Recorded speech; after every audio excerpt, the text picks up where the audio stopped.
Hello students, so let us start exercise of our lesson pronouns. I hope you all have watched the video which I sent yesterday. So first exercise is, first of all we will read the story of the hare and the tortoise given below. You know very well the story of tortoise and the hare. So a hare was once boasting of his speed to the other animals. I have never yet been beaten in a race, he told them. I can run faster than any of you. I challenge anyone here to race with me. The tortoise said quietly, I accept the challenge. That is a good joke. The hare laughed. I could dance around you all the way. Keep your boasting until you have won, answered the tortoise. Shall we race? So, what shall we do? Here, write down all the words the hare uses to address himself. One has been done as an example. यहाँ पर हमने वो pronounce लिखने हैं जो hair ने अपने लिए यूज़ किए हैं. तो फर्स्ट वर्ड जो लिखा हुआ है वो है आई, मैं. यानी यहाँ पर जितने भी प्रोनाउंस हैं हमने उनको अंडरलाइन कर सकते हैं हम अपनी याददाश्त के लिए यहाँ पर. लेकिन जहाँ जो हेयर ने अपने लिए यूज़ किया, पहला है आई और दूसरा क्या है, मी. यहाँ पर क्या है, मी. तो हम लोग यहाँ मी लिखेंगे. उसके बाद है now write down the words the tortoise uses for the hare. Hare के लिए क्या यूज़ किया टॉर्टोइज ने?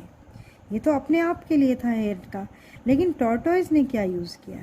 तो I accept the challenge, that it is a good job. I could dance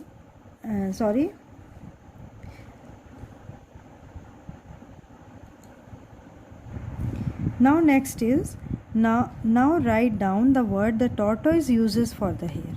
तो यहाँ पर tortoise ने यूज़ किया है keep your boasting until you have won. तो यहाँ पर हम you लिखेंगे और उसके बाद your लिखेंगे, यानी your तुम्हारी boasting है, लेकिन खाली यहाँ पर हम you लिख सकते हैं क्योंकि you pronoun ही hare के लिए यूज़ किया है. किसने? tortoise ने. What next is what word does the tortoise use for both the hare and himself? तो दो लोगों के लिए जब प्लूरल आता है, सब्जेक्टिव प्लूरल है, उसके लिए क्या यूज़ किया है? वी. तो यहाँ पर क्या लिखेंगे आप बॉक्स में? V, WEV. What word has been used instead of the word animals? Animals के लिए क्या यूज़ हुआ है इन एनिमल्स के लिए? तो यहाँ पर उसमें है he told them. them word आएगा यहाँ पर. ठीक है बेटा, तो आप लोग ये प्रोनाउंस इन बॉक्सेस में लिखेंगे जैसे मैंने लिखा है. The words that you have written are called pronouns. They stand for the nouns hare, tortoise and animals. Now worksheet 1. Now imagine you are the hare. अब आप इमेजिन कीजिए कि आप खरगोश हैं. You continue to narrate the story to your friends. अब आप वो कहानी आगे आप अपने दोस्तों के सामने आप सुना रहे हैं, वही कहानी जो आपके साथ हुई है, घटना घटी है. Use pronouns to complete the story. हमने प्रोनाउंस का यूज़ करना है उसका स्टोरी को कंप्लीट करने के लिए. The first sentence has been done as an example. पहला सेंटेंस आपको एग्जाम्पल के लिए बताया गया है. After the tortoise challenged me, यानी मी यहाँ पर कौन है? हेयर है. मुझे चैलेंज किया क्योंकि यहाँ पर हेयर कहानी सुना रहा है. Me a course was fixed and start made. I ran out of sight at once. मैं तुरंत वहाँ से भाग खड़ा हुआ. But the tortoise did not give up. लेकिन टॉर्टोइज ने हार नहीं मानी. He continued to walk slowly but steadily. वो अपनी जो रेस थी उसने धीरे धीरे वो चलता रहा. सून नोइंग दैट, जल्दी ये जान करके कि ही वॉज फार बिहाइंड, कि वो बहुत दूर है. ही यहाँ पर कौन है? Tortoise. I stopped to have a nap. मैं रुक गया एक झपकी लेने के लिए. नैप मतलब झपकी. But when I woke up from my nap, लेकिन मैं जब अपनी नींद से जागा, I saw that, आपने लिखना है यहाँ पर I saw that he was, मैंने देखा कि वह, he मतलब वह जो था, was far ahead of me, यानी वो मुझसे बहुत आगे निकल चुका था. Quickly I got up, मैं जल्दी से उठा, and ran as fast as I could, जितना तेज़ दौड़ सकता था मैं दौड़ा. But he had already touched the finish line, लेकिन वो मुझसे पहले ही फिनिश लाइन छू चुका था. तो यहाँ पर जो शब्द हमने लिखे हैं, they all are subjective pronouns and objective pronoun.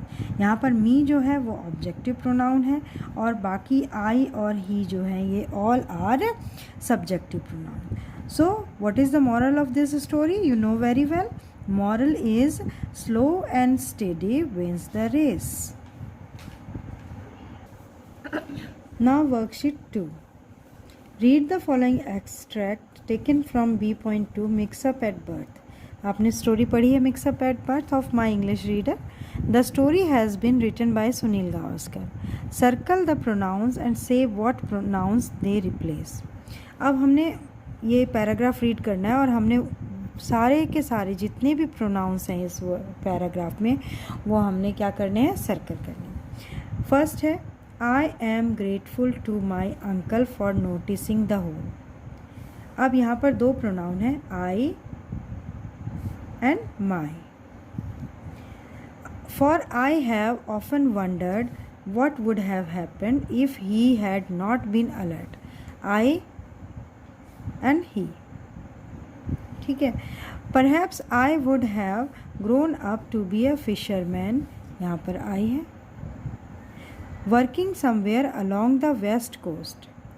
I often think about the baby who for a spell took my place. My. फिर I don't know if he है यहाँ पर. ठीक है. Is interested in cricket or whether he will ever read this book.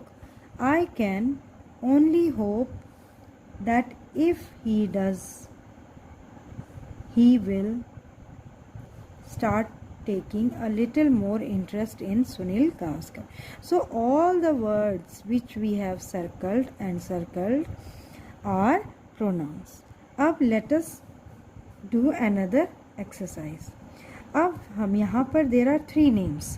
Sunil Gavaskar, the baby and uncle. अब Sunil Gavaskar is narrating the story. So यहाँ पर आई जो है वो किसके लिए यूज़ किया गया? सुनील गावस्कर के लिए यूज़ किया गया. इसलिए आपने क्या लिखना है? यहाँ पर सामने आई लिखना है.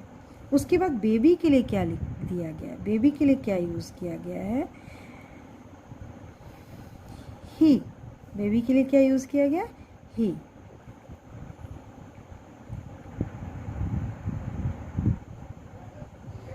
अंकल के लिए क्या यूज़ किया गया? ही.